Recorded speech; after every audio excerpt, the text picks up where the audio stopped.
The classified file hit the table with a dull thud, its red top-secret stamp stark against Manila. The fluorescent lights of the Pentagon briefing room cast long shadows across the faces of the Joint Chiefs. On screen, grainy radar footage showed 4 American F-35s engaged with 12 unidentified aircraft over the Mediterranean. Operation Nightfall, General Howard said, his voice weathered by 40 years of command. 3 years ago, 4 of our best went up, 1 came back.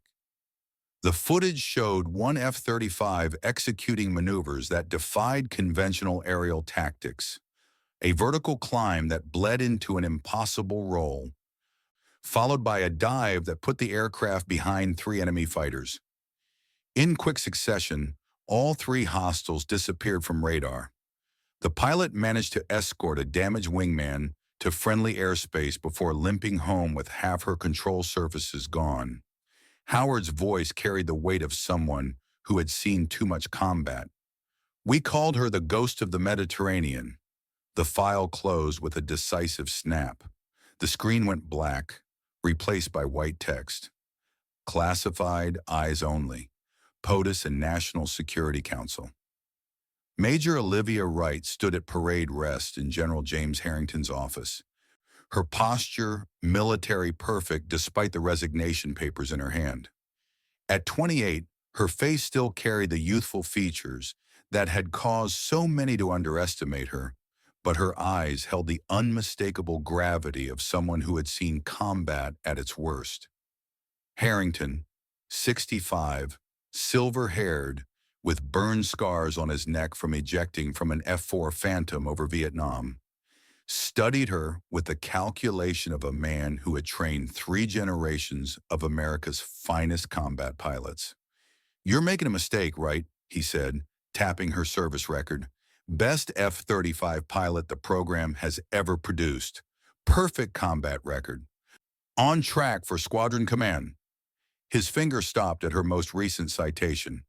"The incident over the Mediterranean alone is classified, sir," she interrupted, her voice quiet but firm, "and irrelevant to my decision." Harrington leaned back, the leather chair creaking under his weight. "We need you for Operation Thunderbolt. It's precisely because of what happened over the Med that my mother has stage 3 pancreatic cancer, sir."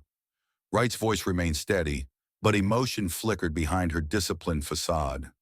"The experimental treatment cost $250,000. Insurance won't cover it." She squared her shoulders. "She worked 3 jobs to put me through ROTC. Sacrificed everything for me. Now it's my turn. The Air Force has programs. Not for this treatment, sir. I've checked every option." Harrington studied the young officer before him. He recognized the look, the same unwavering determination he'd seen when she'd become the youngest pilot in her class to qualify for combat missions. "This country has thousands of pilots, General," she said softly. "My mother only has me." 6 months later, Olivia sat in seat 23C of United Airlines Flight 873, bound for Boston. Her worn gray t-shirt hung loose on her frame, her brown hair pulled back in a simple ponytail. To the casual observer, she looked like any other economy passenger, tired, anonymous, forgettable. The text message on her phone told a different story. "Dr. Williams, Georgetown University Hospital, procedure scheduled next Thursday. Final payment confirmation required by tomorrow EOB." She closed her eyes briefly, calculating figures she'd run 1,000 times before. Her entire savings, combat pay, retirement fund, everything would barely cover the treatment that might give her mother a fighting chance. Ellen Wright, 60 years old and a former Army combat nurse from Desert Storm, had given everything for her country and her daughter. Now she needed more than the VA could provide. The sudden commotion of boarding passengers drew her attention. 5 Air Force officers in crisp blue uniforms filed down the aisle, their bearing marking them as fighter pilots even before the squadron patches on their shoulders confirmed it. Captain Nathan Reynolds led the group, his 6'2" frame commanding attention. The distinctive gold star on his flight jacket, a subtle nod to his father, the legendary General Joseph Reynolds, gleamed under the cabin lights. Behind him came Lieutenant Madison Hayes, one of the few female FA-18 pilots, her blonde hair pulled into a regulation bun, eyes sharp and assessing. Lieutenant Colonel Robert Davis followed, older than the others at 45, his weathered face bearing the quiet authority of someone who had led men in Iraq. Lieutenants Tyler Wilson and Marcus Reed completed the group, Wilson with his MIT engineering background evident in his precise movements, Reed with the casual confidence of old money. "First class overbooked," Reynolds announced loudly enough for nearby passengers to hear. "Can you believe they bumped us to economy? After what we did in that classified exercise last week?" They settled into the rows surrounding Olivia, Reynolds taking the seat directly across from her. His movement was careless, deliberate in its display of privilege, as his coffee sloshed over the rim and onto Olivia's shirt. "Sorry about that, sweetheart," he said without making eye contact, no actual apology in his tone. Several rows back, a man in his 70s observed the interaction, his weathered hands gripping the armrest with knuckles that had punched through cloud decks over Hanoi. Master Sergeant William Wild Bill Peterson, call sign Phantom during his Vietnam tours, noticed what the younger pilots missed, the way the woman's hands had automatically stabilized against turbulence before it hit. The practiced breathing pattern, the situational awareness that kept track of every exit.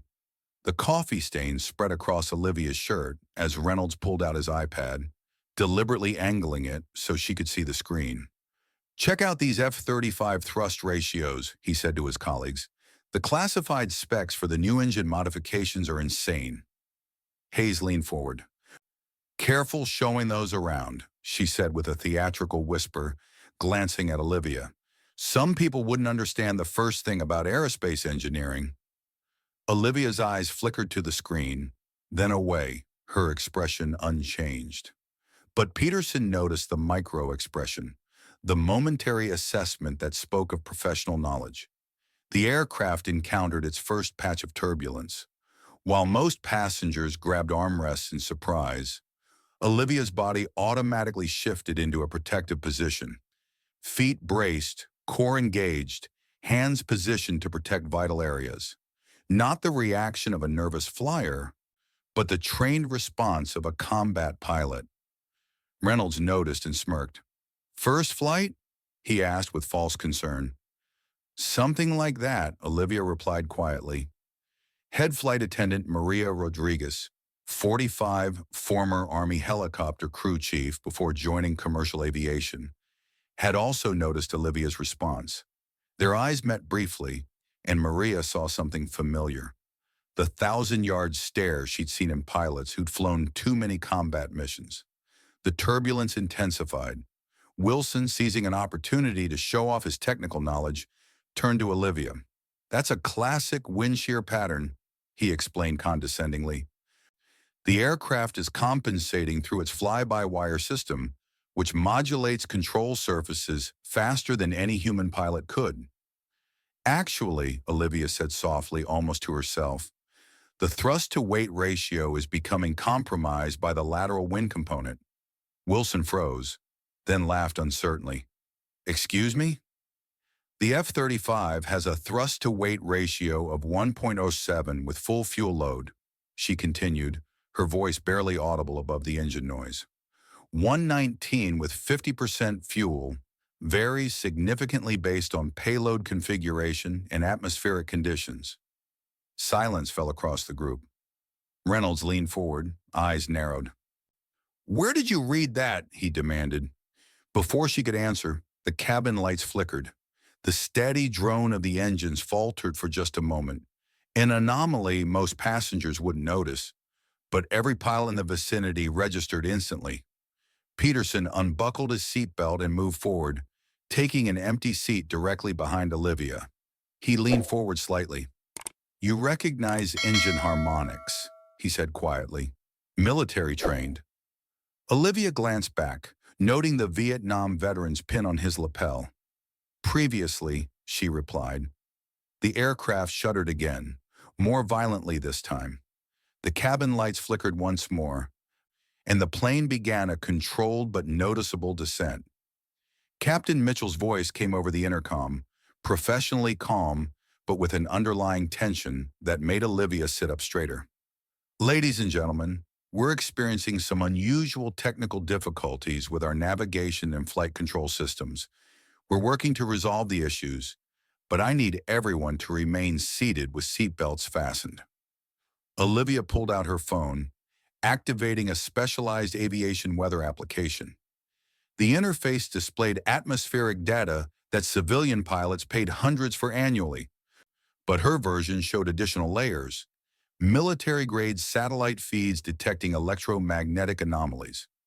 A massive storm of electrical interference covered their flight path, not natural, but with the distinctive pattern of a directed electromagnetic pulse, similar to what she had encountered 3 years ago over the Mediterranean. "This isn't right," Reed said, his earlier bravado evaporating. "Commercial planes don't just lose systems like this." "No," Olivia agreed quietly. "They don't." She studied the signature pattern on her screen more closely. It matched a specific Soviet-era EMP weapon platform, Project Poseidon, developed in the late 1980s during the final years of the Cold War. The Soviets had created a network of underwater electromagnetic pulse generators in international shipping lanes, designed to be remotely activated to disrupt NATO communications and navigation systems during a potential conflict. After the Soviet collapse, most were decommissioned, but intelligence had always suspected some remained operational as part of Russia's dead-hand contingency system. Weapons designed to activate automatically under specific conditions, even decades later. What was concerning was that this particular signature matched the one she'd encountered during Operation Nightfall. In the cockpit, Captain Thomas Mitchell and First Officer Maria Rodriguez fought with increasingly unresponsive controls. Warning lights bathed the cramped space in angry reds and ambers, alarms chiming in overlapping sequences. "Flight management computer is giving contradictory inputs," Rodriguez reported, her military training evident in her precise assessment. "And now we're losing hydraulic pressure in System 2. Mitchell keyed the radio. "Kansas City Center, United 873 declaring emergency. Multiple system failures. Possible electromagnetic interference.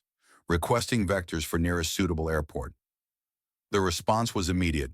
"United 873, turn heading 270, descend and maintain 15,000.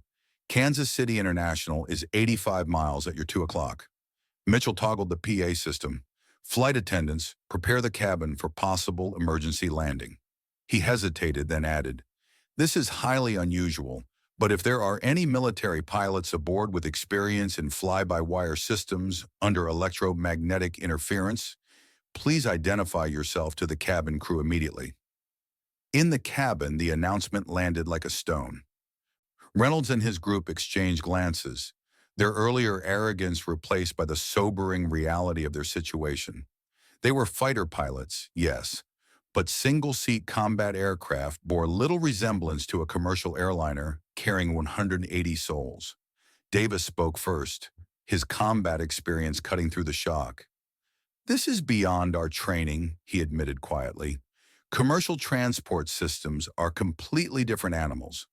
We can engage targets at 15 miles, but bringing 180 people down safely with compromised flight controls?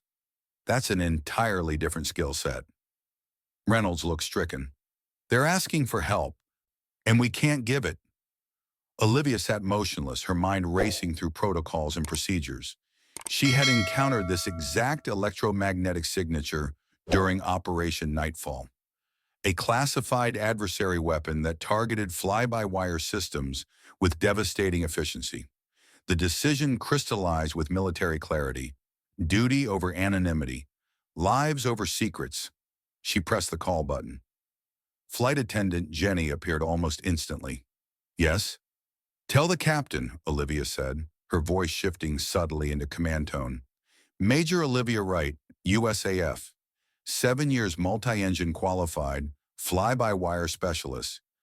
Primary aircraft, F-35 Lightning II. The surrounding passengers fell silent. Peterson stood, coming to attention with the precision of decades of military discipline. Ma'am, he said, loud enough for everyone to hear. Master Sergeant Peterson, Ghost Riders, Gulf War 91. He held her gaze. You're the ghost of the Mediterranean, the youngest ace in modern Air Force history. Reynolds' coffee cup slipped from his fingers, splashing across the floor. That's impossible, he whispered. The ghost is a legend. Top Guns talk about her like she's a myth. She's real, Peterson said, nodding to Olivia. And she's your only chance right now. Jenny's eyes widened as understanding dawned. Please, she said urgently, come with me. As Olivia rose, Peterson leaned in once more. They don't know what really happened over the Med, do they? He asked quietly. No, she replied, and it needs to stay that way. She moved past Reynolds, who shrank back instinctively, past Hayes, whose phone lay forgotten in her lap, past Davis, who nodded with newfound respect. The cabin door sealed behind her with a soft, pneumatic hiss. The cockpit was a symphony of alarms and warning lights. Mitchell looked up from his battle with unresponsive controls, sweat beading on his forehead despite the cool air. Major Wright, he acknowledged, recognizing her from the documentation Jenny had hastily checked. We've got cascading failures across multiple systems. Started with electromagnetic interference, now we're losing hydraulics, and the fly-by-wire system is giving contradictory inputs. Olivia slipped into the jump seat, her eyes already scanning the instrument panels with rapid assessment. You flew through an electromagnetic storm, she stated, recognizing the pattern, but not natural. This has the signature of a directed EMP weapon. Soviet-era technology from Project Poseidon, late 1980s. They planted underwater EMP emitters in international shipping lanes that could be remotely activated or set to trigger automatically decades later. A weapon? Rodriguez asked sharply. We're a civilian aircraft. The effect isn't targeted, Olivia explained. These were designed as area denial weapons. They're like sea mines, but for electronics, dormant until triggered. This signature matches one I encountered in a classified operation 3 years ago. The fact it's active again suggests someone has reactivated the system. She pulled up system schematics on the backup display. Your fly-by-wire system is trying to compensate for false inputs. The sensors are feeding it corrupted data because the EMP is inducing phantom electrical signals in the avionics. Can we shut down the affected systems? Mitchell asked. Not without losing all control, Olivia replied. We need to isolate the good channels, route through backup, and essentially rebuild the control logic in real time. She paused. In the F-35 program, we called it combat rewiring. You lose primary systems, you create new ones on the fly. She reached for the overhead panel. First, we need to disable autothrottle completely. It's fighting your manual inputs. Her movements were confident despite the unfamiliar layout. Captain, when I say mark, pull circuit breakers 7 through 12 on panel B. Rodriguez, you'll need to manually balance thrust on my call. We're going to use differential throttle control, a technique from before digital avionics took over. What about hydraulics? Mitchell asked, eyeing the rapidly declining pressure gauge. We'll have one shot at this, Olivia confirmed. Gear extension will use most of our remaining pressure. After that, we're committed. No go-rounds. We'll be executing what the old Vietnam-era pilots called a dead stick approach with power, essentially gliding with engines. She thought of her mother waiting in that hospital bed, the surgery scheduled for next week. Everything she had saved, invested, earned through blood and sacrifice, all hanging in the balance alongside 180 other lives. Mark, she called. The lights flickered as systems reset. For a moment, the aircraft flew straight and level. "We're going to fly this bird like it's 1958, she said grimly. "Differential thrust for directional control, manual elevator trim, and a whole lot of prayer." In the cabin, the announcement came through: "Emergency landing procedures, heads down, brace, brace, brace." The rhythmic chant that no passenger ever wanted to hear. Reynolds found himself thinking of all the landings he'd taken for granted in his F-22. The smooth touchdown of a single-seat fighter with an ejection seat. Nothing like bringing home a crippled airliner with nearly 200 souls depending on your skill. "I've been such a fool," he said to no one in particular. "We all have," Davis agreed quietly. Peterson had moved through the cabin, quietly instructing passengers on proper brace positions, his Vietnam-era combat experience lending authority to his directions. When he reached Reynolds' group, he paused. "You know what the difference is between a pilot and an aviator?" he asked them. They stared back blankly. "A pilot flies machines," Peterson said. "An aviator understands that the aircraft is just an extension of themselves." "That woman up there?" He nodded toward the cockpit. "She's one of the last true aviators.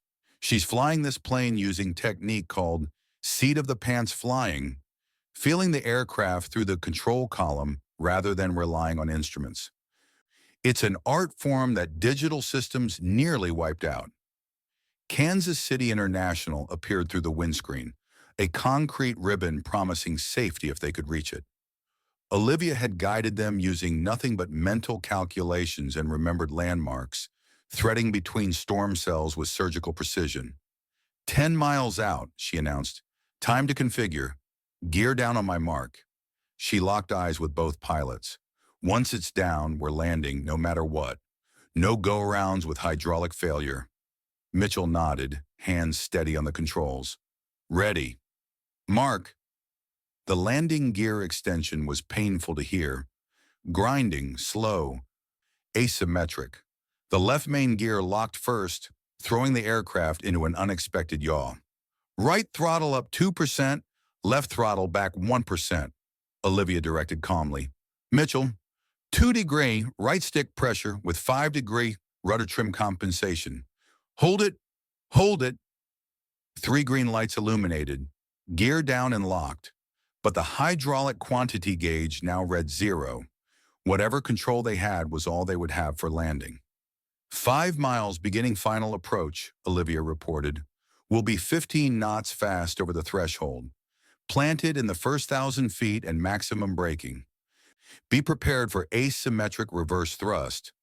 The left engine is showing signs of control variance." Mitchell keyed the radio. "Kansas City approach, United 873, final approach runway 19. Full emergency equipment standing by. 183 souls on board.